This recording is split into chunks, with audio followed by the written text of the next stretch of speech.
man, you know, longtime friend, I want to thank you, and I let you know that I appreciate you and for taking the time out to support the Museum of Graffiti, and as well, I'll share our side of it. We'll share some love because we have such high reverence for you, brother. So thank you. Thank you. So Kenny, you know, you and I go back like AJs and overlaps, you know, and permanent crease leaves. And I'm really excited. You know, you and I have always had really thoughtful conversations about hip hop culture, about dance culture, and the work that you continue to do.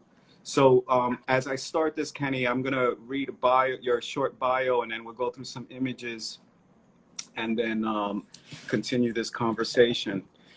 So let me just turn this off.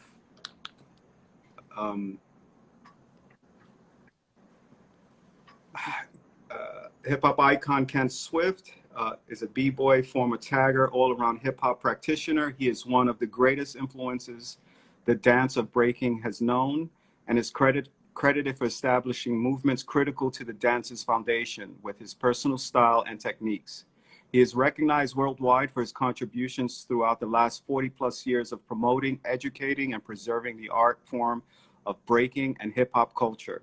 Ken is an original member of the world-renowned Rocksteady crew, who were featured in the first hip-hop documentary Style Wars, the first hip-hop motion picture Wild Style, and major motion picture Flashdance. Currently, he travels around the world judging breaking competitions and teaching workshops at universities and dance schools. Kenny, what an honor to have you here. And just to start the conversation, because, you know, while we do celebrate, you know, graffiti at the museum, we do celebrate hip hop culture because we're all part of it in one way or another. And we're what we are known as interdisciplinary artists. You came into graffiti early as a kid. Your brother Tunir, who we have a picture of his train here, he used to write with Bill Blast and the rest of us. Tell me about your early days as a tagger and how graffiti came into the picture for you. Well, yeah, that, you know, it's interesting because that was my introduction to the underground secret society of you know, what's bad is good, you know, because it's underground and nobody knows about it. And it was through wall writing, and I have to once again just give credit, as I always do, to Doze and my brother Darren Tunir, because the connection was in '77. My mother was on a lottery for an apartment on 97th Street. We lived on 96th Street at the time, me and my two brothers and my mother. And when we moved to this, you know, in '78, I think it was either the winter of '77 or the spring of '78. We moved to 97th Street, and I lived on the second floor, and Doze happened to live on the third floor. Now, Doze and my brother are 2 years older than me, so they kind of linked up a little bit. I don't know how that happened, which would be a great story to hear. But I was, you know, wasn't supposed to be seeing what my brother was doing, you know, but he couldn't hide it from me. And, you know, we shared a bedroom, so it's like the file cabinet with the ink and all that stuff was, you know, it was hard for him to keep it away from me. So I just, you know, I started seeing the books and stuff, and then, you know, like I had to find my own people to go out in the world with. So Dino Rock, rest in peace, you know what I'm saying? And then, you know, the guys I hung out with, Andy and all of them already from 96th Street, Chicky Thing, all the guys from the neighborhood that we were already hanging out, you know, we ventured off into the streets, and, you know, and it was a tagging thing. It was just a tagging thing. I was trying to figure it out like everybody else, and, you know, sneak my peeks in on stuff. But then, you know, they kind of knew that they couldn't keep it away from me. And a bunch of us that were the little dudes, just, you know, curious little dudes. So I started, you know, just, you know, paying attention to the rules and looking at what was happening around me. And it was really interesting for me just because it was, you know, of course it was taboo in a sense, you know, it's not right. You don't do stuff like that. But at the same time, everything about it was great. Coming from elementary school, I was going to this comic book club after school comic book club where you just draw comic book characters and use color pencils. And this is, you know, this is just like, it was interesting. All of that was interesting to me. So when the writing stuff and seeing all these interesting markers and seeing a uni and seeing a pilot, I was like, what? It blew my mind. And so I just immediately got taken into it. So, you know, and what I would say is that I was around the right people, you know, to have a good influence. And, you know, it was really about paying attention to the rules of what was happening. You know, I knew that I was a toy. I knew that I was coming into something I didn't know much about, but at the same time, I was interested in it. And, you know, I think the writing thing, you know, initially with me, you know, I mean, of course, there's hundreds of artists, man, that, you know, that have great stories. You know, I did it, but I think the credit I give myself only is that I destroyed my neighborhood, like, above ground. And I love that about my experience. And I didn't king anything, but I did really just like get lost in the streets with it, and had a lot of fun with it at the same time. Well, and the other thing too was that you were in a great neighborhood for writers. I mean, I grew up in the neighborhood there with you and also in the Bronx, but when I would come down into the neighborhood, there were writers that were legends like Jinx from Douglas Projects, No, Fee 5, the 3YB, TC Kids.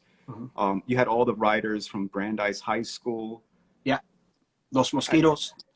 Yeah, it was iconic, right? Yeah. It was an iconic neighborhood for graffiti, which, you know, and of course, you know, as a b-boy, when you started getting into b-boying, there was another tie-in. Tell me about the early days when you found yourself like saying, wait a minute, there's more going on. There's the writing, but there's also breaking.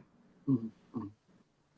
Well, I was lucky enough to be, you know, I lived a couple of blocks from Douglas Projects, and like many people, you know, like the story is like, oh, there's music, there's sound coming, something is happening somewhere. Let's follow the sound. So we've heard that story a lot of times, and you know, I have to relate, and I said this recently, that you know, there was a sand park on 100th Street and Central Park. And next to the sand park, there was a stretch of concrete. And I used to see these black kids do these amazing run up. They would line up, and one by one, they would run real fast and then just round off, do these incredible flips, and then finish with something amazing, right?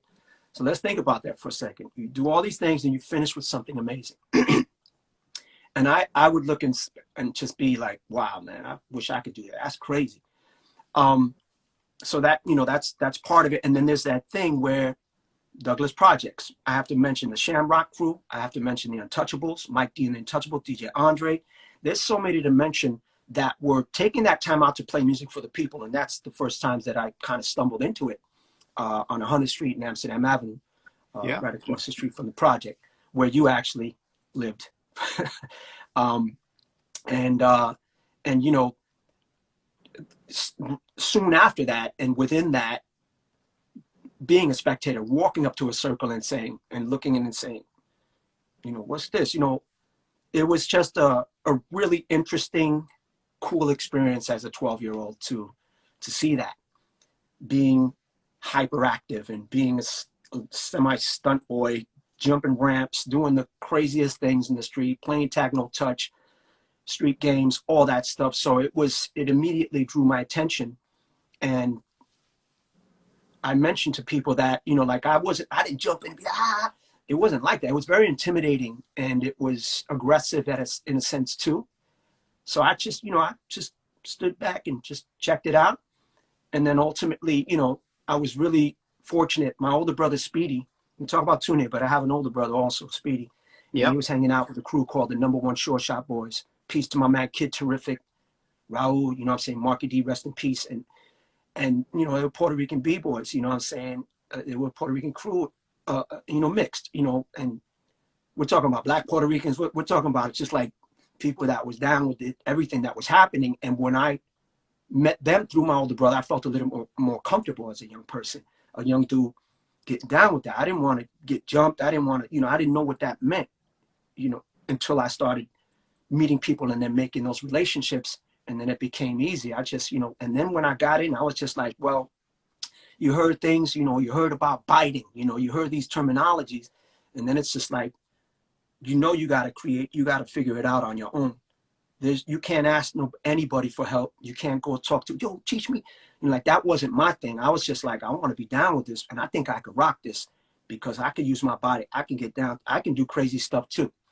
So I have a question for you on that note about the deciding whether the discipline of graffiti and b-boying, both which are similar in that they are competitive and you have to have style and you can't bite. Right. Why? So at that moment, was it like, okay, yeah, this is me. I feel this. This is me. Not so much graph.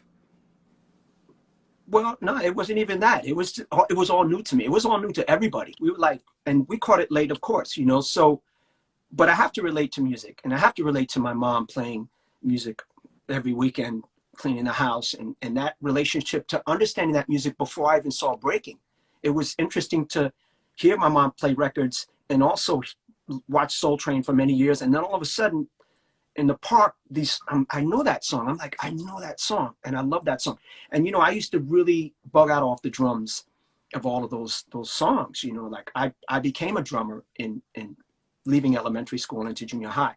Not a drummer. I just played whatever. I just freestyle with stuff. But that connection was even way more interesting. It was like, I know that, and then I'm like, well, they're playing it, but how are they playing it like that? That's not the way they play it. That's not the way I heard it. And I'm like, this is genius. And I'm like, this is the most incredible stuff I'm checking out. And I'm going to pull it back to say that, Doze, being up in 3J with him, I lived in 2C, he lived in 3J.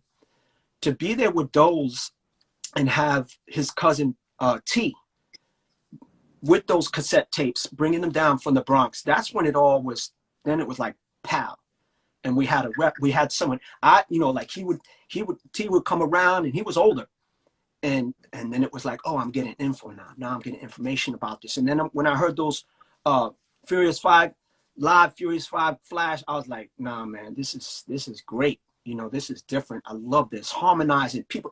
And I'm like, wait a minute, that's not on the radio. Like, how are they doing this? And then automatically it's like, you just zoom right in and you want to know everything. And those bought that first D1. I think it was a D1 or a B2, the first one in '78.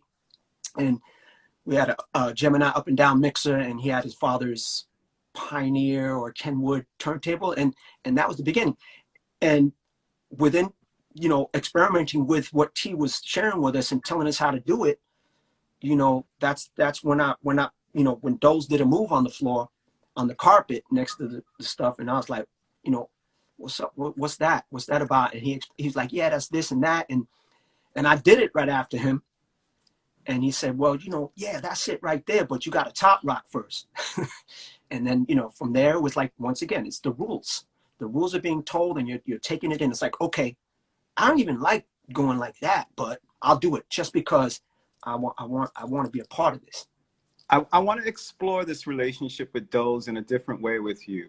Right now on the screen, we have an illustration of one of his Mugsies and the classic photograph of you. I think that's Marty Cooper's photo of you giving the mug. If there's anything so visually iconic in the graffiti and b-boy vernacular, it's the marriage between this persona, this character, right, that was created, inspired by you.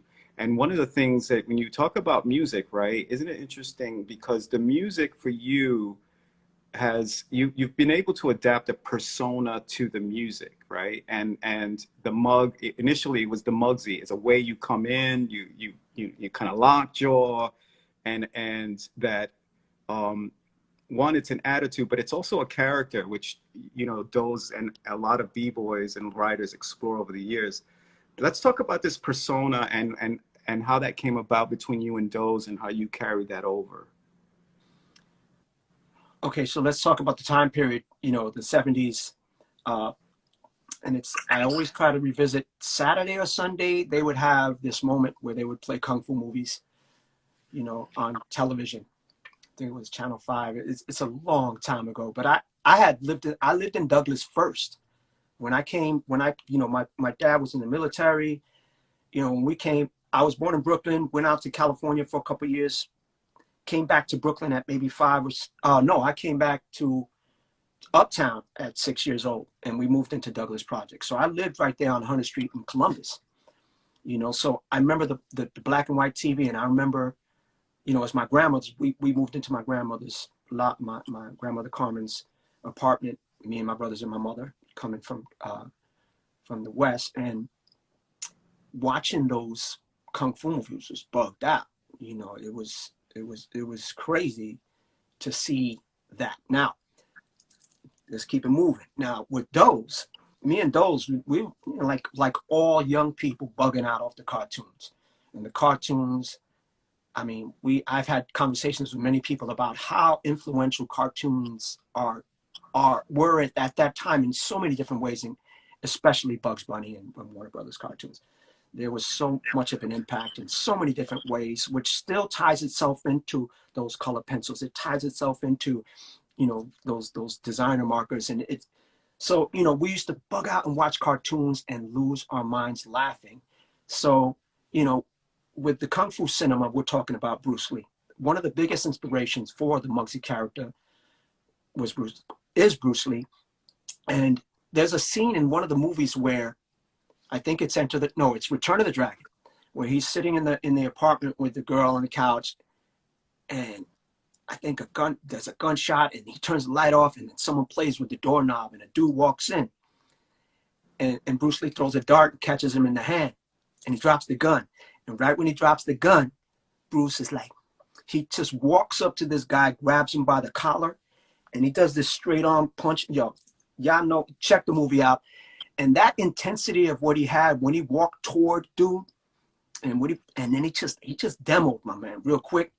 That was a huge inspiration, and I thought that was right. And I think he pulled out his mug, right, or just kind of put his. No, hands right when the dude dropped the gun, Bruce is like, "Nah, you messed up. Nah, I'm gonna handle you right now." He did, and it was hilarious to watch, like the sound effects. Like he's just so taking that into consideration, and also talking about Bugs Bunny, of course, there's the Rocky and the Muggsy character from a few different cartoons. And you know, the Rocky character is actually the mug. He's the little guy, he's Rocky. And the Muggsy guy is the big guy. But, you know, that's the way we flipped it. And they're like, okay, the little dude had the mug. So that's the direction, you know, that we both would just, you know, bug out on it. And then, and I thought it was interesting to do that in a circle, to kind of, I don't know why, I just felt like it was like something to have fun with, in a sense, you know, and also at the same time celebrate that comedy and also that genius of Bruce Lee. Right, but it's funny, right? How it over the years, and I'm sure you've traveled far and wide in the world, and you've seen everybody have their own version of it. Mm-hmm. Right. Of your mug. I mean, and it's cool and it's dope. You know what I'm saying? It's like, I didn't make anything up. I just did it. And, you know, and that picture that Martha took is a great picture. It's in the moment. Like, they didn't say, okay, well, can you stop and walk that way so we can get, that was on Riverside Drive in 103rd Street by the Hudson River, an actual jam. We were breaking on slate. Like, it wasn't concrete. It was like this bugged out rock slate. The whole, you know, we pushed the equipment, everybody brought the equipment down 3 blocks downhill to the park. So that was an actual moment. And that's the beauty of that shot. Yeah, I'll come back to the shot, because I'll tell you what I've always, when I look at this picture, and I equate you to this jam, 7 minutes of funk. It's that feeling, like doom, doom, doom, doom. You know, there's something about like that gangster walk, that like mug walk, that's just crazy. Yeah, that look also has a sound for me anyway. But speaking of which, the early days too, I want to switch gears and talk about kind of some seminal moments, right? Because when you were younger with the crew, you know, the jams, you got better at b-boying, and the crew started getting formulated, right? There, you know, there were the jams at Roxy, Skate Key, the Fever, and everywhere. And you know, the tell me a bit about. Yeah, I want to lead up into the big battle over at the Lincoln Center battle. But before that, there was all this stuff kind of bubbling, right? Because they were all, to get there, you had to battle throughout the city to get to that point. Mhm. Tell me a bit Yes. about the battles, the jams, the clubs, the Yeah. rivalries. Well, look, let's start with YCB, Young City Boys, and Joan of Arc High School, and all junior high school, and all the kids from the region, right? So I linked up. You know, I was hanging out with Andy, and a bunch of the guys from 95th Street and 96th Street, 733 Amsterdam, and then with Doe's, you know, going up to 97th, it was like, yo, let's, I don't know, I can't really remember. We're like Young City Boys. Bam, that's it. That's the name of our group. You know, that's our crew. You know, and I may have seen the #1 Show Shop Boys with their colors on and wearing their name shirts, Midnight Rockers. There was people from 82nd and 83rd that were already doing things. So I was just like, okay, yeah, what's your name? Bam, Ken Rock. What sign are you? Leo. What's your status? Prez, Young City Boys on the back. What colors do we want? Let's do the red shirts with the black letters. Started with that, and then my older brothers and the older guys from the block, they came on board as City Boys. They did the blue shirts with the white and red 3D or English letters. Ray, and you know, the names go on. And at the same time with that, there was the Salso brothers in 98th Street Park hanging out. So this was what was popping off right there. You know, when it came to the going and dancing, before Rocksteady, YCB, we used to go to the LE. The reason why we ended up in different neighborhoods is because Andy, he always had this girl that he wanted to go see, and he was like, yo, let's go. He had, like, he was good with the girls. He had, you know, I don't know what he had, the gift of gab, whatever you want to call it, but we would venture out with him, and then we'd end up in a party or something and end up breaking, and then end up getting chased out because, you know, most of the places we went, people weren't really they didn't really know about it too much. And it made people jealous, and we got in trouble. So we would just run out and try to run to the train station and get out these neighborhoods, you know, and also at the same time, understanding that, you know, when you dance, you know, you're going to hurt people's feelings sometimes if you're good at it. But then even with Rocksteady, you know, like that whole connection, I have to mention Ty Fly from the Young Yeah, City Boys crew, because he's the one who Tyrone. Yeah. connected me with his cousin, which is Frosty Freeze, rest in peace. So Ty Fly introduced me to Frosty, and when I saw Frosty, I was like, you know, of course he was older, but he was just like this separate whole being, you know, with an energy that was really powerful. It was a smiling energy. You know, you see Frosty and you can't help but smile. And he was just an interesting, unique individual. But he was around my block, nobody could mess with Frosty. You know, he figured it out how to make everybody love him, you know, with what he did. And he did it well. He was the crowd pleaser. That's right. Frosty Freeze right there, my man. So you know, with that connection was very powerful for Tyrone to do that. And that's around the same time that Legs had met Frosty. So, you know, the story continues that we all, you know, me and Frosty had a talk, and Frosty was like, yo, Legs wants to do this. You know, what do you think? And I said, I don't know. What do you think? He's like, well, I actually don't like the name Rocksteady Crew. And I understood why he said it, because he was down Rock City Crew. And this is real. I'm telling you the truth about the conversation that I can actually remember. And a lot of things I don't remember. There's a lot of things that fly by over 40 years. But Frosty said, well, if you're down, I'm down. And he left it up to me. And I was like, well, let's just go for it. So we became co-vice presidents.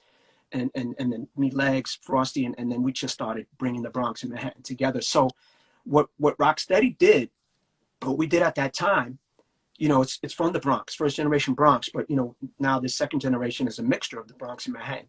We actually ended up going to a lot of different places, roller skating rinks, block parties, hooky sets, whatever it was, you know, we ended up in these places because of word of mouth, like, oh, something's going on here or there. And we took that risk. I mean, we was in Coney Island and we was going everywhere, and we had no shame in it because we were young and we were fearless. But, you know, like at that time, that was very dangerous to go to other neighborhoods, you know, and do that. But we did that. And I think it was, we got into trouble, we got into fights, but it was beneficial because people, when we left, people knew who we were. So that's like this before the internet, like the streets are talking. Yeah. And, you know, but there was a sustained, but interestingly enough, there was a sustained rivalry with this crew, Dynamic Rockers, that played out in front of all of us. Right. Not just in, you know, first in public here, as you can see at Lincoln Center. And also, I just want to take a minute to show people how interconnected writers were to the Rocksteady crew. Rocksteady crew back then probably had some of the best writers ever. In the corner, we see Ramelzi, next to, I think that's Rashawn, but, you know, like even Dondi and like we had, you know, like the crew itself had this kind of affiliation with like Kel, myself, and Blast, and like a lot of the top writers, TBS, if you want to go there, that were down with Rocksteady, Min One. Shy 147, Cos 207. We can go down the line. We could, you can go down the line. Yeah. But this rivalry, right, you know, that played out, ended up here at Lincoln Center, which was a big deal, man. That I remember that day. That was a huge event. That was was it Marty and Henry that helped put that together? Well, look, man, once again, I was 14, 15. A lot of those details, I mean, if I could, the only thing that I can relate to is that when we went to USA, Lex was going to USA already. So that was but you know, Dynamic had people in Queens, but they had people on 61st Street in the project, I think in Manhattan Projects or something. There's 61st and 10th Avenue. So there was people around, and you know, George and Victor from Dynamic, they were connected. I think they knew Raul, Kid Terrific, in them. And you know, I was so young. I was just, where are we going? Tell us where. We'll show up. And that came about, and it was great. But things were happening already. You know, you have to talk about Negril and the Floor Masters and Rocksteady and the Zulu Funk coming down to the East Village. You know, these things were helping to connect the dots in different ways to make something like that even happen at Lincoln Center. It was called Lincoln Center Out of Doors, and there was an opportunity to do this. There was press involved, and we just happened to get organized. Doze did the flyer for the event, which you can find. You know, you can see this history if you search for it. And we showed up with a squad, and they showed up with a squad, and we did what we do. You know, and it was pivotal. It was like, oh, it was really pivotal. You know, it was huge. What people forget, like soon after that, Kenny, you know, it's almost like the cat was out of the bag, and you guys became overnight sensations and stars. And I want to dig into some of the seminal moments of that shift for you, because after that, you guys were invited to, and here's Frosty Freeze, rest in peace, and Rashawn, rest in peace. Rashawn, yep, Kippy D. Kippy D, yeah. This moment, Flashdance, right? When this happened, that really changed everything for you, didn't it? It was just a moment that you guys got to see yourselves on screen. We were in high school going to this premiere at the Ziegfeld. Do you remember that? That was crazy. Yes, I do. They had custom shirts done with the Flashdance on the back, and we had we did a little demo right before the movie. And so at this point, you know, when you're kind of thinking like, oh my God, it's, you know, hip hop's coming out the bag, you know, and you're on screen, you're realizing a little bit of, it's not ghetto celebrity. I want to clarify that for everybody, because it wasn't just ghetto celebrity. You guys started touring the world early, you and the writers, you know, through these films, through this period, were the ambassadors of culture. What's that like to be like 16-year-old and be a global ambassador of hip hop culture, of American culture? What's it like? We didn't know what was going on. We didn't understand what was happening. It was just this wild ride. I have to mention Take One, rest in peace. Take One is extremely pivotal in the connection of everything that would happen. And I have to take it back to Common Ground with Henry Chalfant. And Take, unfortunately, I feel like he doesn't get the credit, you know, rest in peace. He doesn't get recognized as much as he should. And I'm going to take this I would opportunity agree with you. to say that dude was a writer. And you know, like, that whole connection was amazing. My man was down with the trains. He was up. He was putting that work in, and at the same time, he was a b-boy cat, you know. And that connection through Henry is where it all started, to where we had that opportunity to get that exposure early with the Village Voice and T Kid and Ramel and Fab and Ruddy T and whoever. There was a bunch of people involved with that project. So I have to mention that.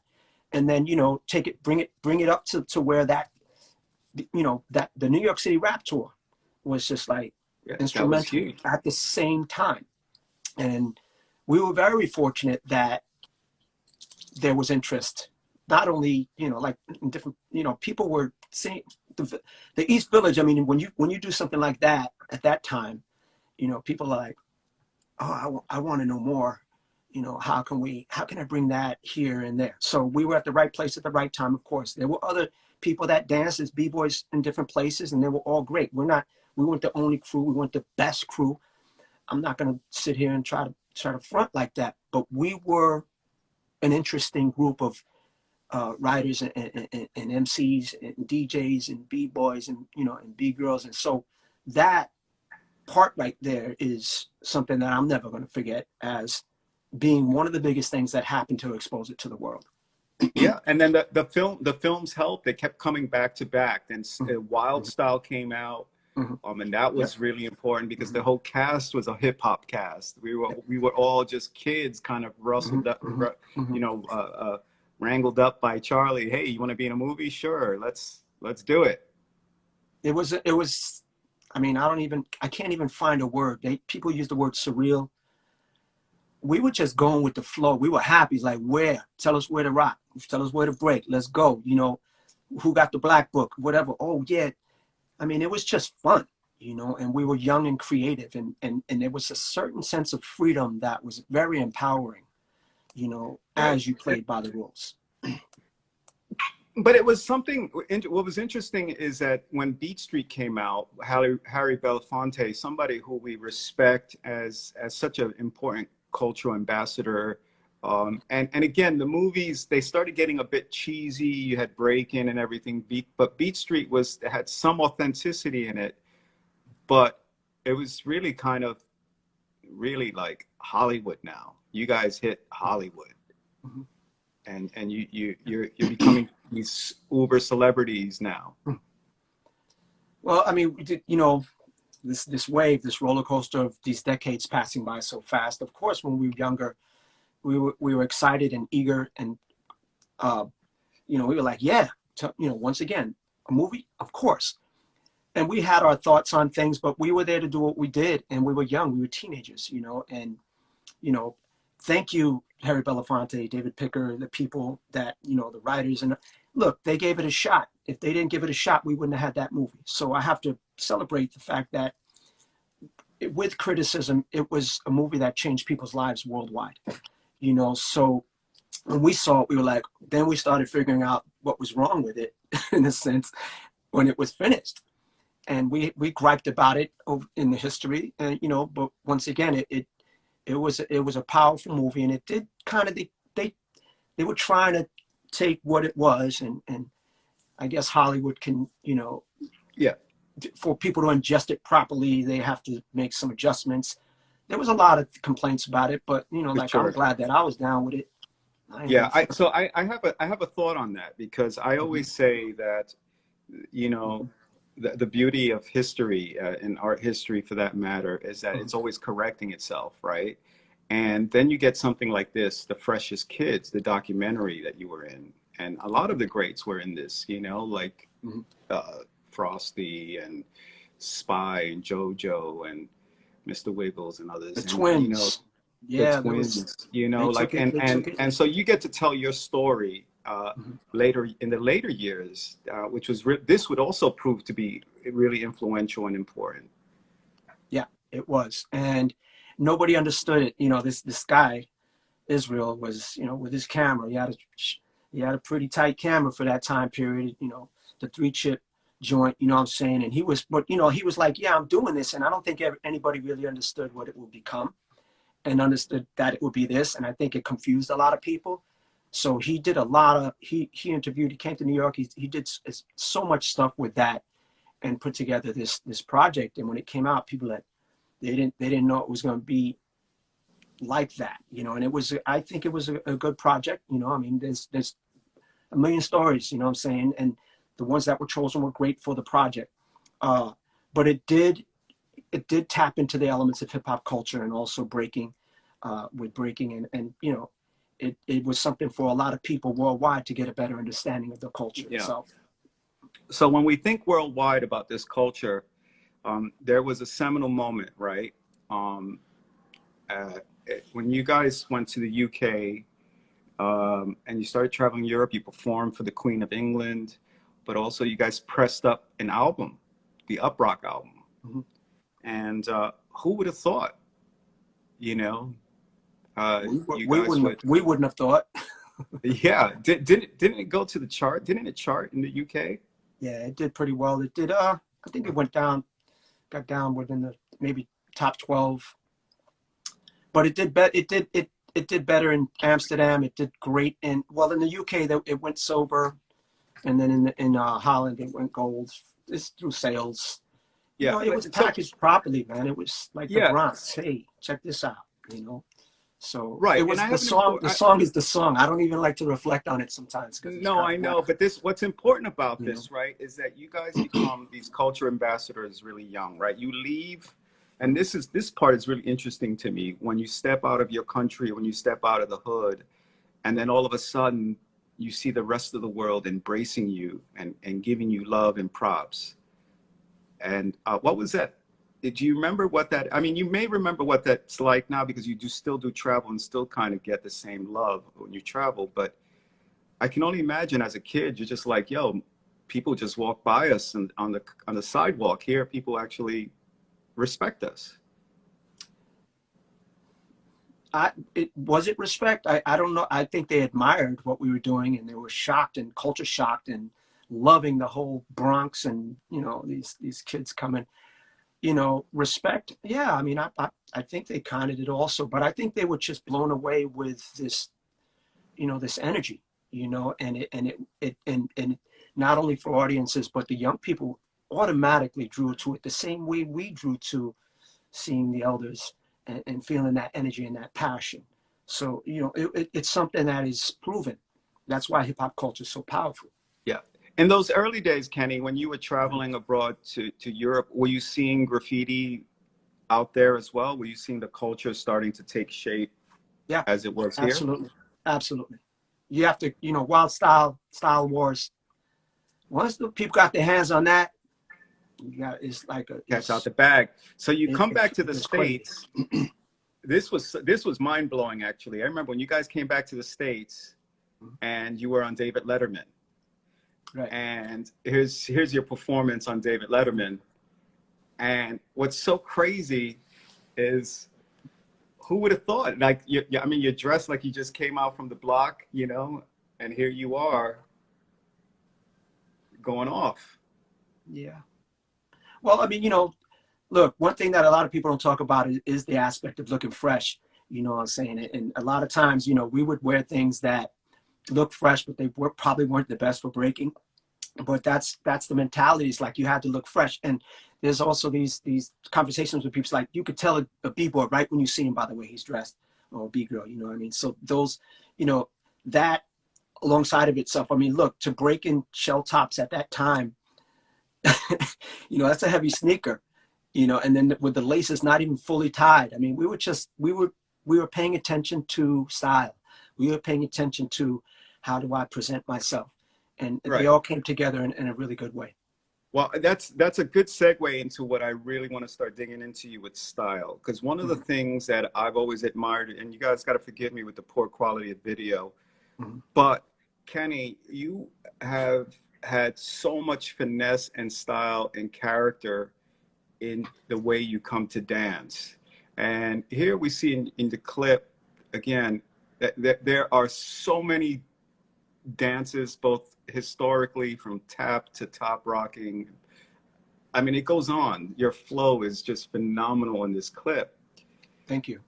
And but there's also this animation, right? Like if you caught that, like if you're acting out something, like you hit somebody and you gave them an eye jamming. Mm-hmm. I want to know about, in something like this, the imagination, the process of how you manage to choreograph so much so fast and on beat. Mm-hmm. Well, it's the drums, you know, and there's something ancestral, you know. My connection is deeper, you know, it's way deeper with my roots. So I've been blessed with this ear, and it just, when it goes in my ear, my body vibrates and goes into these vibrations to where I just get lost in those drums sometimes. And the music is the key to everything you see when you see me dance. It creates a theme for me in my mind, which helps with creativity. It creates emotion. It's like, oh shit, that song is hard. I gotta rock. I gotta approach this hard. You know, that song is kind of funky. Let me take it. Let me just feel that. And get, you know, so I mean, music is the key to it. I don't think I would be creative without there. How can you be creative without music? I mean, that's why this is a dance. And Right, but there's so you often talk about text, and you have a mm-hmm. lot of text. It's like you don't even repeat yourself. Mm-hmm.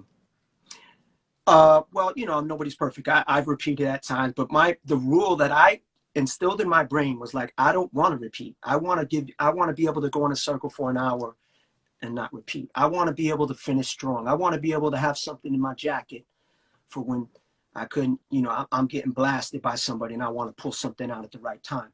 So the text actually was a way to take the tradition of, see, the text is a 90s concept. You know, I got into a lot of trouble in the 80s, in the late 80s in the streets, man. I was always getting in trouble with the young city boys, and we was always just derelicts and running around acting stupid. But getting out of all of that, coming into the 90s and seeing this interest, and, you know, when other countries climbed on board, you know, I started, I was like, yeah, let's get down with this. So I struggled from 90 to 93. And my mind was saying, okay, well, you can't, there's some of these things these new guys are doing that you can't do. You can try them. And I went and tried them, and I almost, you know, I would destroy my certain parts of my body because, you know, it was just jumping into something that was advanced, and you know, I wasn't as young as I used to be and fearless. So I said, so how am I going to survive in this? How am I going to survive in this scene? And the idea was to take a lot of the traditional concepts, but add not only, you know, unique variations of how to take a chair and a simple drop and a spin down, but put them together to where, you know, the interludes make it all make sense. To go Right. from a chair to a head spin. Yeah, Right. let's try that. So the experimenting you know, is different. right. You know what? I mean, it's you're telling me this, and I'm looking at this video, Kenny, and Mm-hmm. here, this is probably you. I don't know if this is in the late 90s, Mm-hmm. but what's at New York City's Hall of Fame. But what's phenomenal about this, you say about things that other kids can't, you couldn't keep up with them. But to me, a lot of this stuff that you're doing is just, even though it seems basic, or foundational, it's just the way that it's done. But then all of a sudden you do, if y'all pay attention to him here, you'll see you do something so amazing that I've always loved about you, the way you occupy space. And I'll come back to that idea, how you use a full space, whether it's tight or long, or you know, tight. Like there, you kick the wall. You know, you use the wall as part of your dance. That was incredible. That hadn't been done before. Yeah. No, I think it's been done. I mean, we all used to play around like that. I've never seen that. Who would have done that? We played around like that. The whole crew, we played around like that at times. I can't even, like, I don't think, no way that. Well, that's the first time I've seen that, and I thought it was genius. I thought that was, you know, so genius. But look where it goes from there. I wanted to really identify with the Puerto Rican flag on that wall. That's why I Right. kick. Right. That's why, Ah, there you go. you know, and a lot of people don't know that, but I'm I'm half Puerto Rican, half American, you know what I'm saying? So I wanted to Yeah. identify with that and salute that and acknowledge that, you know, and I do mention it in that Ken Swift volume 2. And this is Yeah. 1998, by the way. So in that, I mentioned the Cuban and the Puerto Rican and you know, Right. the roots that I have in my family. And I truly believe that that's where a lot of the energy and the ancestors of this is energy that's I mean, for even that late in that late, I mean, it's amazing. Like your whole set there was incredible. This is another set that I really like, and when I talk to you about um, kind of occupying space and how you move around space, and uh, again, when you start thinking about when you're dealing with younger people and how they're coming out with big power moves and stuff like that, you have a whole different consideration about how you hit the cipher, right? And to me, it's I mean, this is such a tell me about this. Tell me about this performance. Okay, I believe this is Vienna, 1990, 97, 98. And you know, like this is basically in between. Like they had a competition, but this is in between. And this is when DJs, you know, which is play music, and people are getting down. It's not actually a performance in its own right. Everybody was getting down, and what happened was they threw that linoleum out, but it was real slippery, and you know, and everybody was dancing on it. And when I danced on it, I was like, nah, I can't mess with this. So I jumped onto the concrete because I was like, that's where I can feel my pivot. That's where I can have control of what I want to do, and that's how Love it. that came about. I didn't want to dance on that slippery floor because I wouldn't have done. I would have slipped all over the place, and it wouldn't have it wouldn't have felt right for me. So you know, saluting Quickstep was there at this jam too. Peace to Quickstep. You know, those other brothers and sisters that were invited, and a lot of good b-boys and b-girls from Italy, different places. Respect to everybody. Everybody was getting down. I chose these clips because I just wanted to showcase, you know, an opportunity and a moment to get down, and I feel like I did pretty well that day. It's just the flow, man. One of the things you taught me early on about b-boying is how you enter and how you come out of it. You know, and there's a standard that I've held, from our conversations and some of the other guys about the quality of a performance, of going into it and coming out of it. Right. Well, you know, you got to look good at all times, man. You know, the mentality is like you're always being watched. You got to show off. You got to look good. You know, if you're going to do it right, you know, and get down with the right way. And one thing I want to mention really quickly, I took a note of it earlier, like when you talk about the flow and the way things work, a lot of the influence in different ways, it's still connected subconsciously. And when we talk about writing, when we talk about black books and designer markers, I remember having to learn how to blend colors.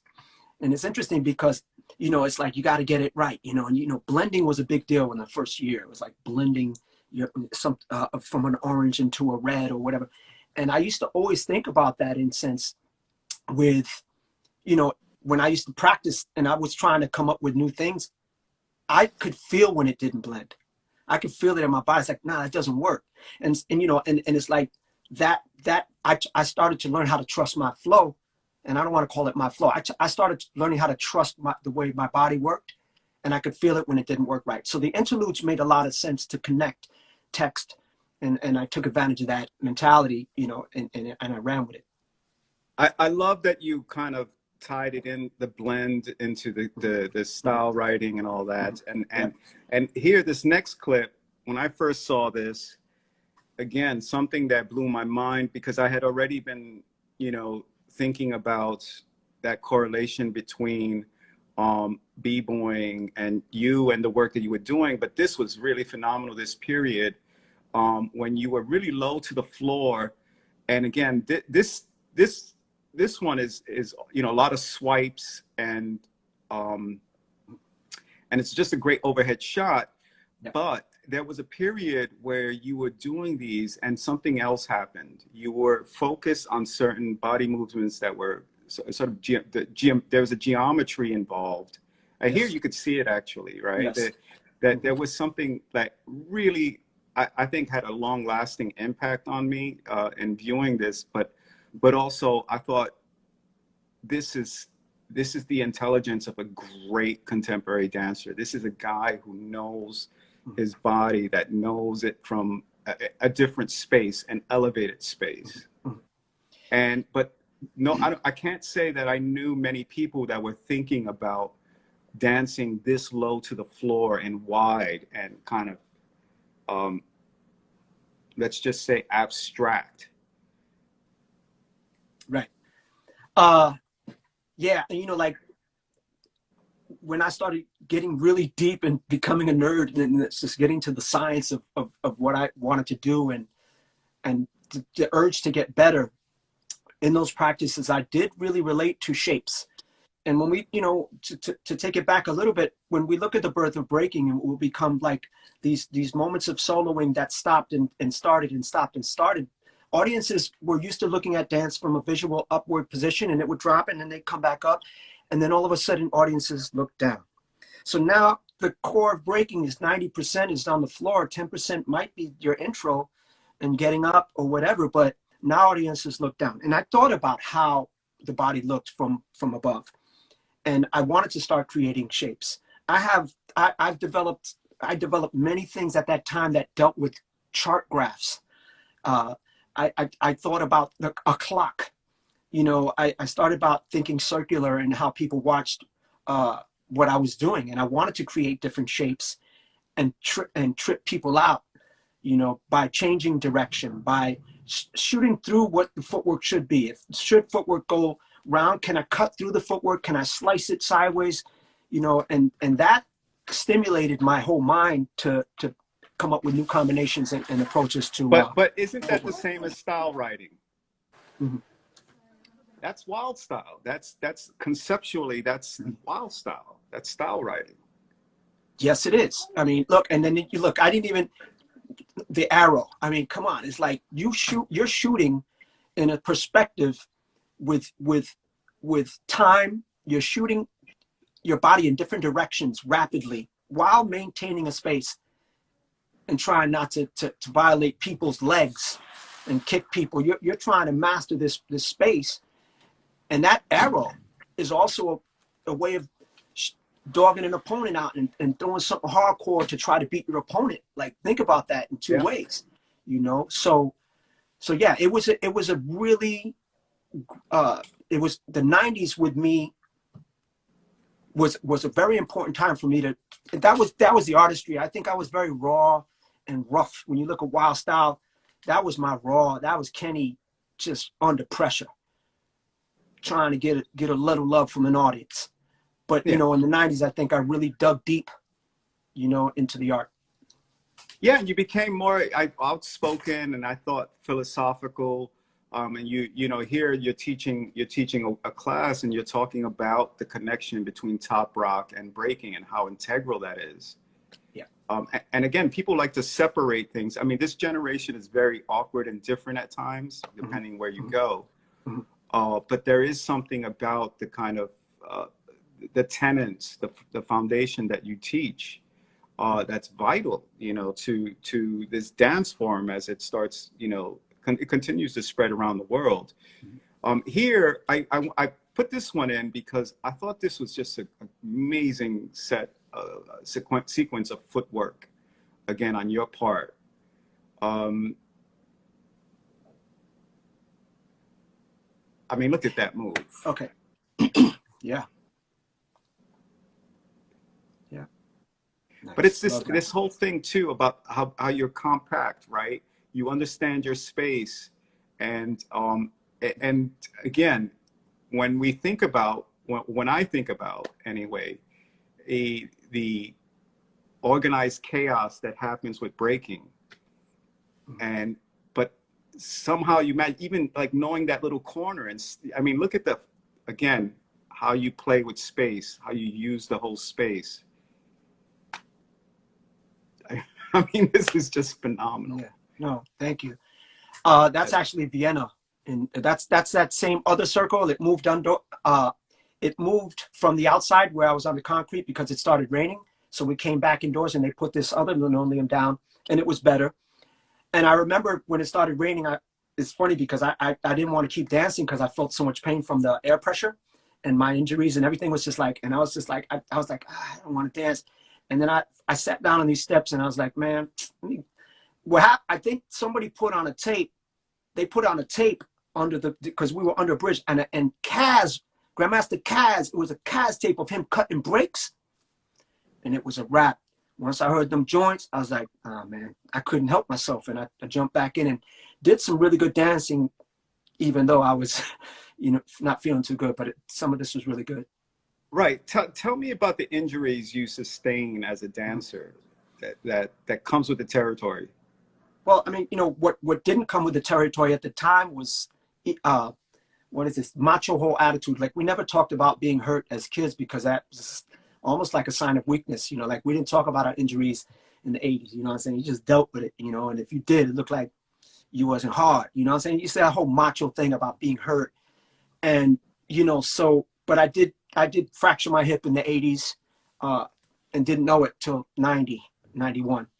And then from that, and not understanding my body at that point that well, that contributed to the rest of what would happen ultimately, which became tri-compartmental knee damage, broken ankle, both knees, surgery on both knees, and just a variety of other things that B-boys and B-girls can identify with, which is part of the territory. I mean, yeah, look at the kind of impact you put your heels on.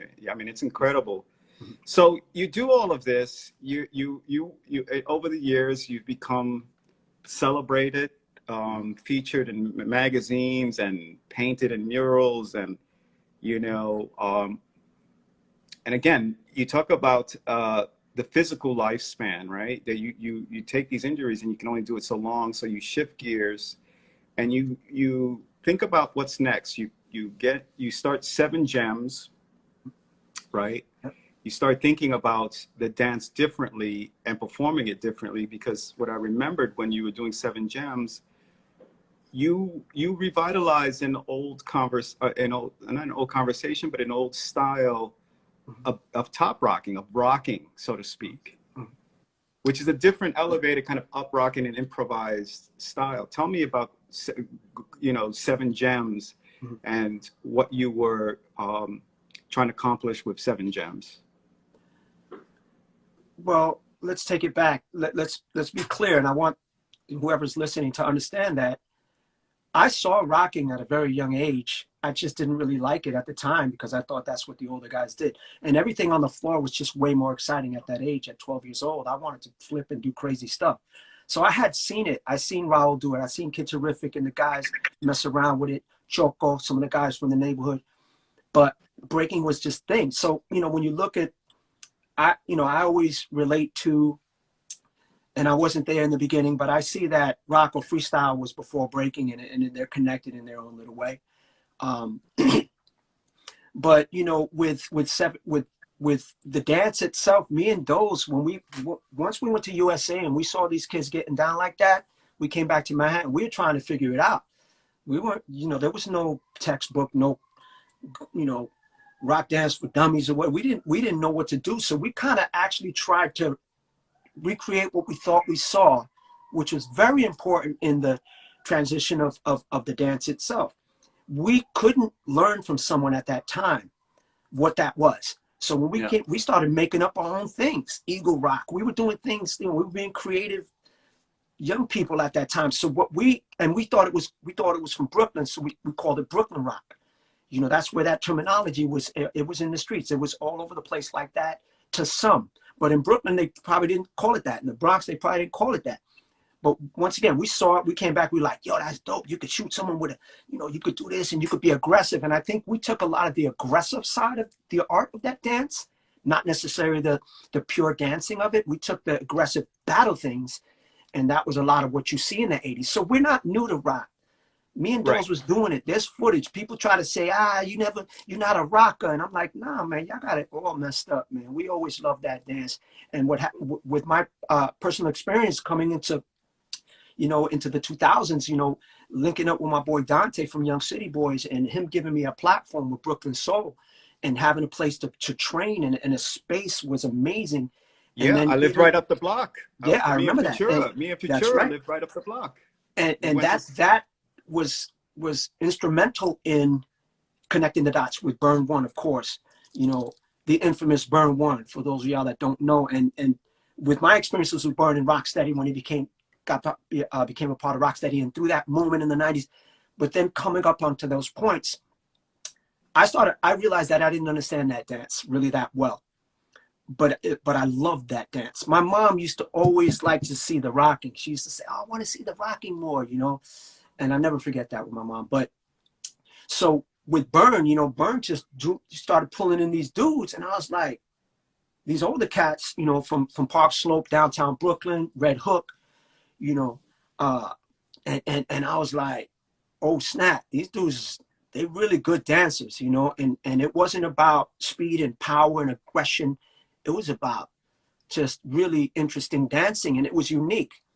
In my to this day, I really feel like South Brooklyn is an interesting approach to rock and freestyle, and I'm sure neighborhoods inspire each other, you know, through going to parties and through clubs. But you know, Burn, you know, that was the beginning, and I was like, yo, you know, let's pop this off, because I had 7 gems. I started 7 gems, 7 Grandmasters in 1997, and it was initially Rocksteady Crew's 7 gems. It's on that shirt in that clip that you saw, and that was my chapter of Rocksteady Crew at the time.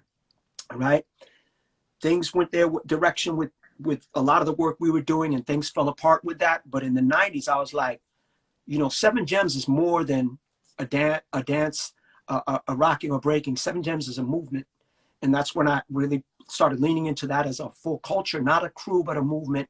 And I said, well, let's start a rock dance division. You know, let's start a division of dancers so we could pay homage to the elders. All these brothers that never got recognition back in the 80s when breaking blew up. All these incredible dancers that they could still do it. Let's have some fun with this. Let's and in Brooklyn Soul, we had fun with it. That's how I learned how to do that dance, by having fun dancing with people. I didn't take classes for that. I was just feeling an energy that I really appreciated. And when you see right. me dance, you're looking at you're looking at all-star dancers, floor master dancers, J&R dancers, INDs. You're looking at roller dancers. You're looking at all these crews and these individuals. I could go down the list. Spice, there's so many people, Pedro. There's so many that the energy that we had together through having fun at Brooklyn Soul was the education for me. And then Right. we started the division, and we started taking advantage of opportunities. We had a studio, we had a place to do art. And that's when a lot of great projects happened. And it's interesting because it's a much it can be it's elegant as opposed to aggressive, and it's interesting because the kind of up rocking you were doing, and Doe's particularly, which was really interesting, was so animated. It was almost like you threw in a bit of Charlie Chaplin in it, and all this kind of like like, you know, you battle somebody, and you it's almost like you're watching a cartoon. You pick up one of those big like wooden mallets and bang them over the head, or you pop a grenade and slide it over, or you give them an eye jamming, or even infamously, you have one of the most infamous moves in b-boying. You do a flip and you land on your ass with your legs out with a shotgun, pointing a shotgun at your opponent, and that was classic. That was such a classic move. You had to And figure then it out. again, You know, at that age, you had to be funny. You had to use your character. So that's on behalf of that. But go ahead. Sorry to interrupt you. Peace spilled blasted on the house. So Mm-hmm. you know, all this is happening. 7 gems, and again, you're leaning more into education. You've always been an ambassador and outspoken about the culture. You start Break Life, right, as your brand, but also a philosophy, and you start to do something really wonderful. You start to, as you always have been, the ambassador and traveling around the world and bringing the message. You start traveling abroad, especially to China. And that's pretty amazing that this culture has had such a huge impact in China, and you have such a big audience in China.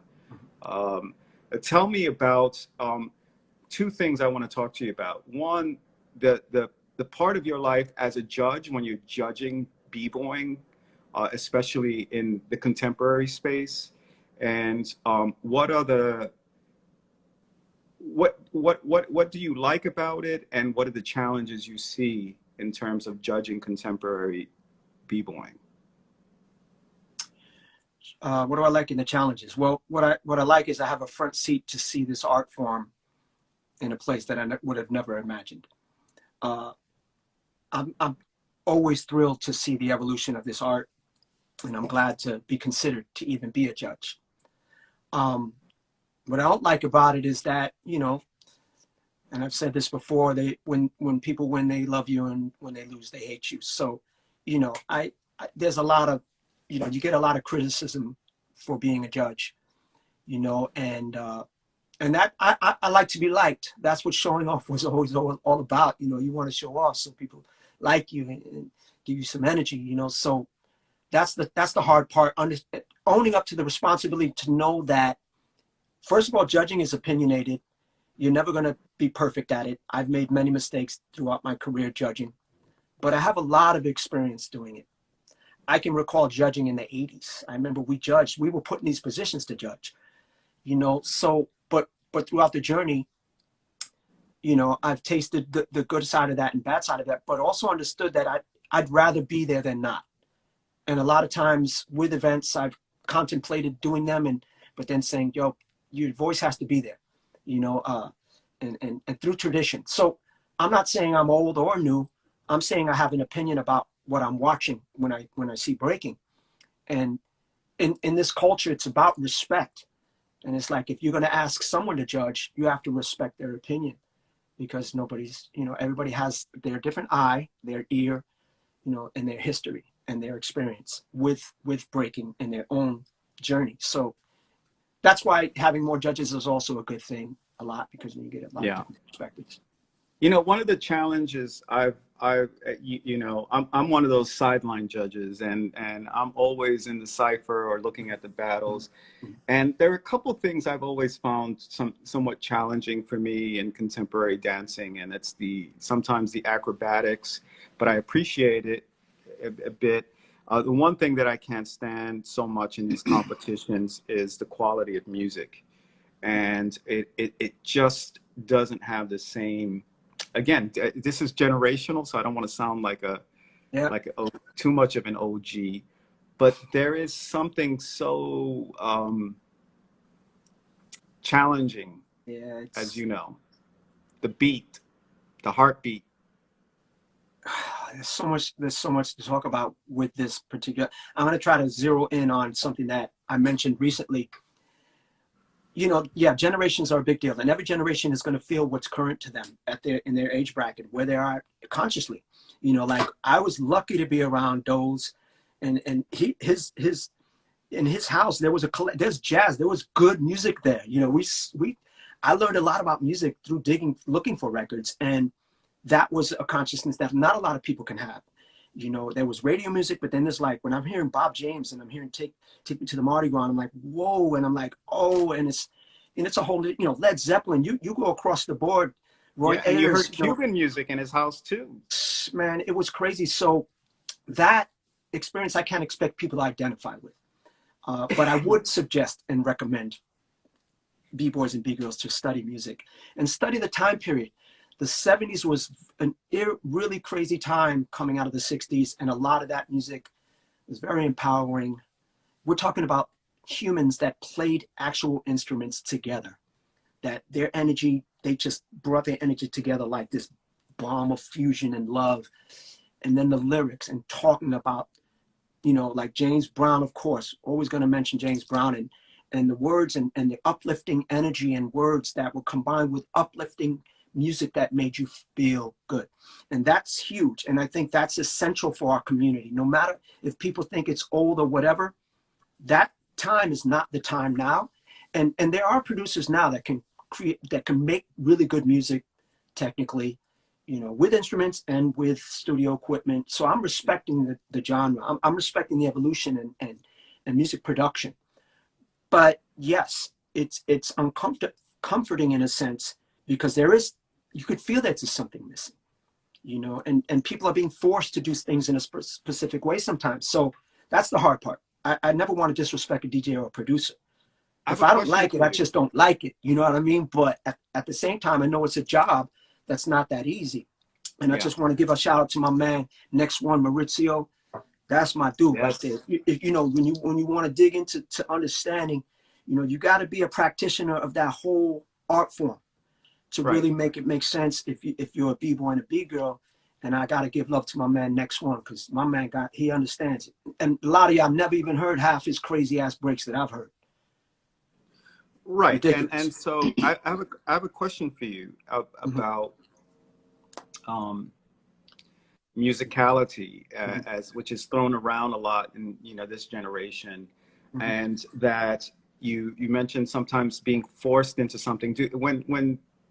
Do you think these b-boys should get to listen to the music when they're in competition beforehand to what they're going to dance to? Because it it takes kind of a mature ear to understand the rhythm and know how to hit on a rhythm, and it just seems so crazy sometimes. Like they throw these really fast kind of techno style beats on these kids, and they've never probably heard it before, Mm-hmm. and Mm-hmm. they got to invent.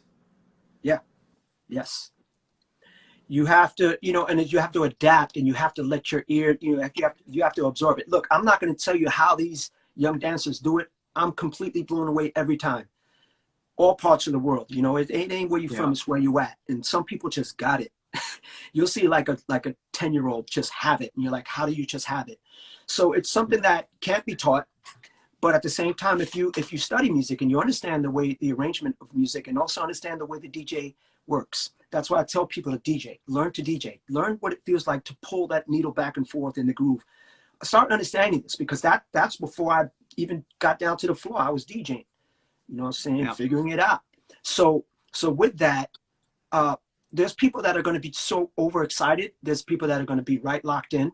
There's people that are not even listening, and there's people that are really, you know, just giving it 100% Yeah. overall to try to give a great, you know, these battles, they're not like circles, you know, they're competitions.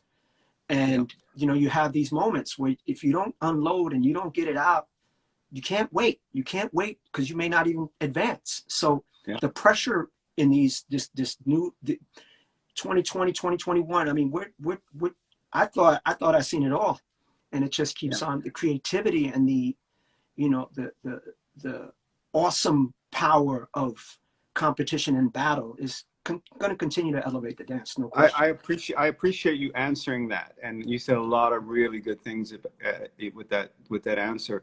Mm-hmm. I want to dig into you as an academic, an instructor. Here's a picture of you at UCLA.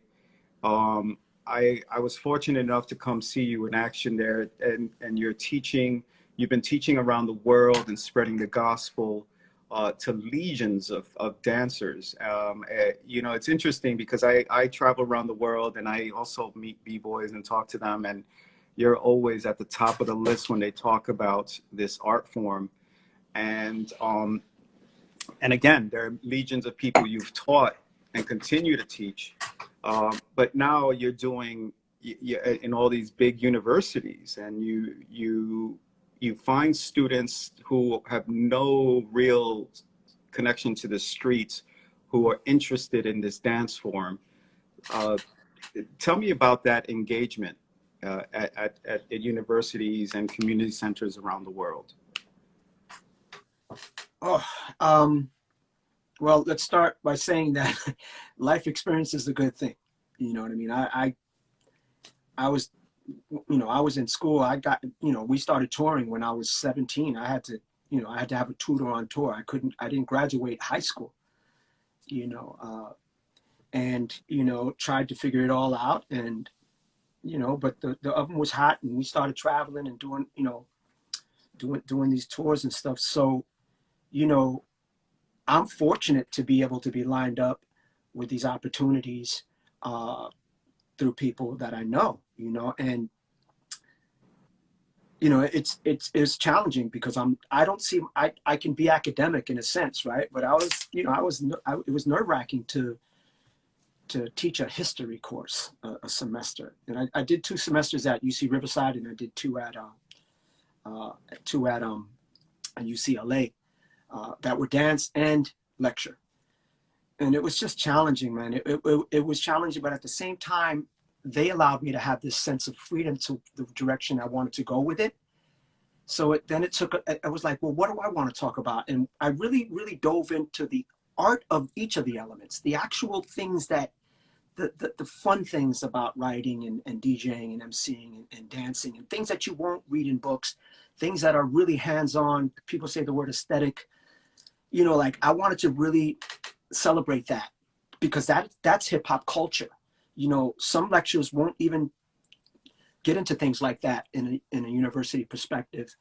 And, you know, I was happy to have that freedom to be able to do that. And that's the way it went. But, you know, like we're teachers, you know, it's, you know, it's a different opportunity and a different platform. And it's, you know, it's a university.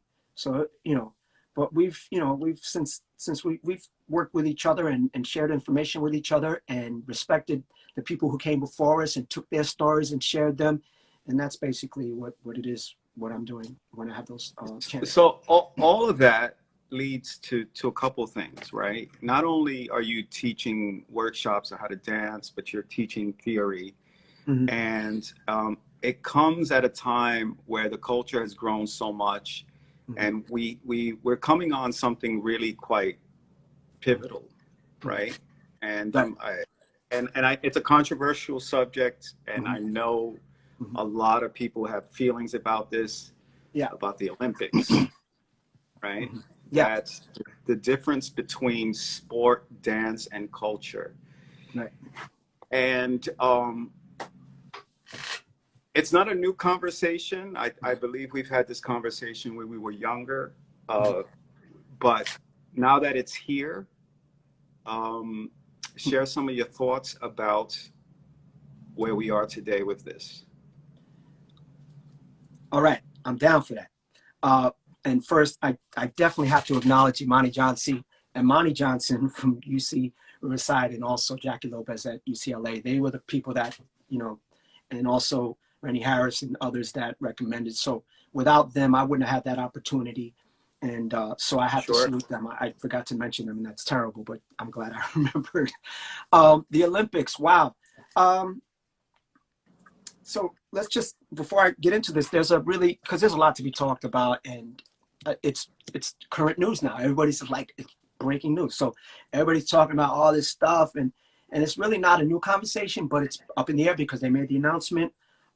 There's a great, I would say great, because I was in the company of Michael Holman. We did an NPR interview called The Takeaway on last Wednesday, and the topic was the Olympics. So it's on my pages. You could find them. But it was about the Olympics, and it was Ken Swift and Michael Holman. And that is something I would recommend for people to see, because it answers a lot of questions. And also talks about that first time. So when we talk about New York culture and breaking and getting down, you know, Michael Holman was overseeing the New York City Breakers, the Floor Masters, and he was actually the first person to really suggest this whole Olympic idea with break dancing or breaking. And I remember that. And then I remember them having these bobsled suits on, and I was like, we were all like bugging out, but Michael had this thing, and what Michael did is he wrote the rules and regulations, and he had this whole idea. He was like, I'm going for this, you know. So it's not a new idea that for someone to consider it. And so we have to acknowledge that Michael Holman had this thing bubbling in his brains many Mad years. Props to Michael Holman for sure. He had this thing bubbling in his brain, and you know, and the conversation was great. So if you guys can check that NPR interview out, it's dope. But you know, like me personally, I'm gonna try to not ramble through this and get to the points on it. You know, for those that know me and grew up around where I grew up, sports was what it was, man. You know, me being a young person at that time, stickball, handball, you know, when you don't have resources. Football, I remember you suiting up for football. Yeah, I was into sports. So I'm an athlete, right? And I know what an athlete is, and I love sports. I love the Olympics. That was something in my family that was common to watch the winter and summer. We were in front of the TV. I remember many incredible moments, and that song for the Olympics is never going to get out of my brain. But, you know, I understand the discipline of it. I understand what it feels like, and I loved it. And me and my brothers, my older brothers, Wayne and Darren, we did really well in sports, like many. You know, it was the time occupied on weekends. You know, we were in sports clubs, and during the week we were out in the streets and we were doing our own games or whatever we made up. So I love sports, and I have, you know, I love the Olympics. I've always loved it and watching it. And I'm not against this moment right now. I'm not against it at all. I'm just saying, in my journey, you know, what I went through was, you know, it was just a different thing. And when I saw breaking, it just changed everything for me and my perspective. And I knew what sports was, and I didn't know what breaking was, but breaking became my life. And so the respect I have for that journey and the respect I have for the art, you know, I can't expect young people to understand it because, you know, they don't have the experience I have. So I see how exciting it could be for a young dancer to be in the Olympics and go for it, you know, so I get it. But I'm never going to call breaking a sport. You know, I make a reference about when I played football, I didn't have a Walkman or headphones. I wasn't throwing the football to the beat. Do it. You know, I wasn't dancing when I was playing sports. You know, I wasn't running the base up the base to first base on beat. You know, like music wasn't that thing that was involved with that activity, that athleticism and using the body. So that I have to make that clear, you know, that something happened with me to where I found something about myself. I found a different love for something at a very early age, and it ended up being my life. So my whole take on it is that I have a community that I'm responsible for my whole life, and that's where I want to be, you know. And when they came to me, and there's been people that graciously came and, you know, asked about inclusion, and we had some cool conversations, and I saluted everybody and I thanked everybody. I said, it's just not for me, you know, it's just not my thing, you know. So I want to be a part of the community, you know, that I'm a part of, that has given me love. This community has given so much to me, and I've watched it grow. And we've sustained it, all of us together worldwide. We've made those problems. We took money we didn't have. We borrowed money. We borrowed turntables. You know, I've seen people struggle worldwide with throwing jams and building this great dance to where it's at now. So I want to stay there, you know. And I think the people that are a part of the Olympics are going to do a great job. You know, all these B-boys and B-girls that are concerned and care, they're going to give 100%. I just hope that they have, you know, ultimately have a sense of power in say and how things go down. That's it. I appreciate that, brother. Here, we've been looking at some images to support some of that. You travel around the world. You're always surrounded by students. You're really gracious about teaching, and, you know, you stay in your lane, which I appreciate. And it, you know, in some way, whoever gets the gold, silver, and bronze has, you know, a bit of gratitude to dancers, to you, to be able to have gotten there. So much respect to you and your position on it. And so, Yeah, as we start, listen, Mayor, I'm going to tell you, you know, when I talked about that whole judging thing and how people love you and hate you, you know, I do feel the energy, and I think you know, I hope people aren't understood, but I think people, you know, like automatically think I'm against it, and it's not even that. You know, I mean, it's funny because, you know, having this conversation is going to happen a lot now. So, no, but, you you know, know, like, I'm not against it. And it's like, no, I don't want to be I'll put in that category, you know, like a hater or something like that. I It's not agree really like with that. you.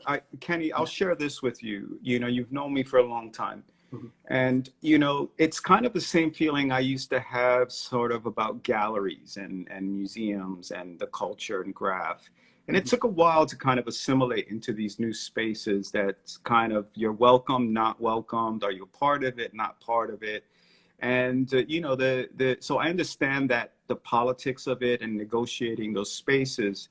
But I also know, like you, when you bring it back to the community and you stay focused on your development, when you stay true to advancing the culture and the systems that made the culture, there's something of tremendous purpose in that, which you've been living, you know, and I also feel I've been living, and some of our friends live, and the next generation. So, but that said, you know, I do want to share something with you as we close this out. you know, and having known you for so long and having opportunities to share stages with you, like here with Cornbread when we were at the Barnes Foundation, and I was talking about b-boy sculpture and you were talking about b-boying. And I often reference you as a big influence in how I approached certain things in writing and style writing, but also particularly in how I understood breaking, right? I talked to you about it. This is a good example when you see the geometry here about the impact of the language, the movement language you were already presenting. And that in this journey, you remember when you came up to the studio to see me, and I was talking to you about the b-boy abstracts, right? Of how do we interpret, how will artists on the other side interpret dancers, right? And it was a real moment to kind of explore some things with you, but also that you understood this language, these stick figures, and that there was this, I don't know, this energy between, I think, the graffiti lines, the angles, the arrows, these gestures. And for me, when I had in 2000, when I made the Prince Ken Swift sculpture, it completely reminded me of you. You aggressive in space, sharp, these movements, and you know, part of I think in this conversation, in a personal way for me, and I'll ask the question, is that I really understood and valued that connection of the music, dance, words, and all of that came together. And because I wasn't a dancer, I understood and learned the energy, the spirit that you were carrying, and saying, yo, I could learn from this guy. I could learn about, you know, the approach, the kind of, those kind of techniques, right? Mm-hmm. And interpret them into a visual language. And I wanted to share that with you because it, you know, as I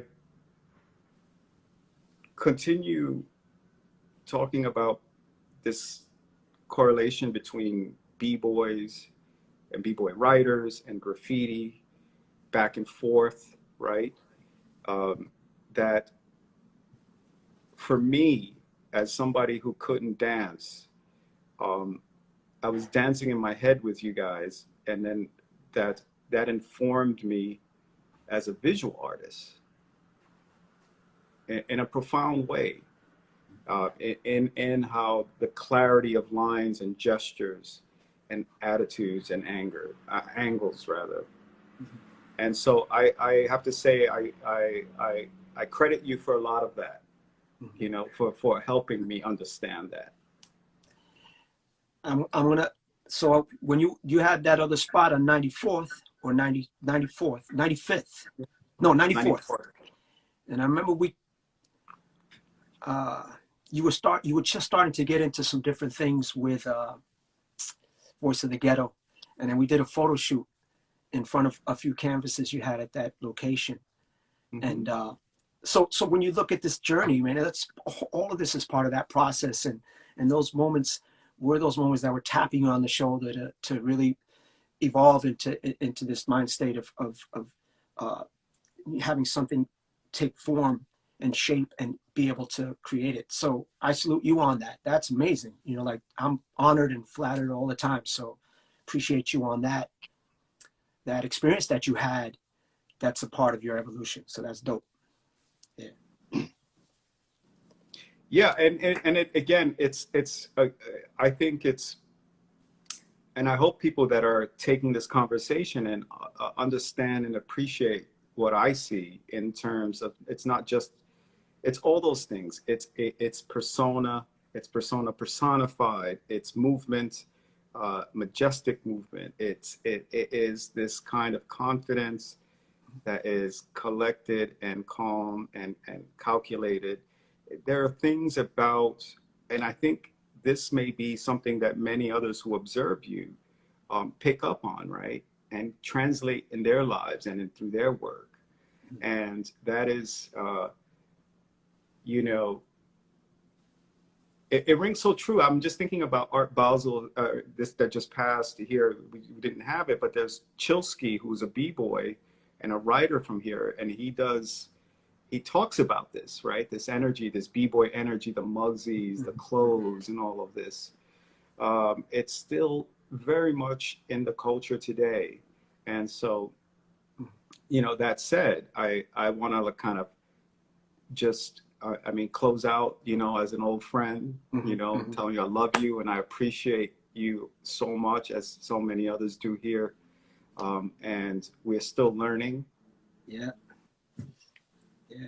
I appreciate it, man. I appreciate being here. Like, you know me, I'm ready to, I could chop it up, man. So I appreciate the opportunity. And, you know, I think that on that last note, yeah, we have to preserve this tradition and culture, and we have to share stories, and things will change, and that's fine. We want them to, and we want to evolve, but we also have to make sure that we always celebrate our elders and the people that came before us, because if there wasn't for them, there would be no culture, there would be no dance. This is on behalf of people that sacrificed and didn't get to see where this would go. And so I'm honoring all of them on that, brothers and sisters that were the architects of this culture. No doubt. So on behalf of myself, the crew at the Museum of Graffiti, all your fans, brother, yeah. all our friends who are no longer with us, you know, all our original crew members, rest in peace. And again, you know, tremendous respect and love for you, man, and the work you continue to do. My pleasure, man. Thank you also. And so I appreciate that. And I just want to let folks know that Wednesday, the follow-up to you is Joe Conzo. So we're keeping it old school for the next 2 days. Right. And old and true school. And yeah, we'll leave it at that. Sounds good. All right, my dude. All right, Ken. Peace and love. Peace, One. Okay.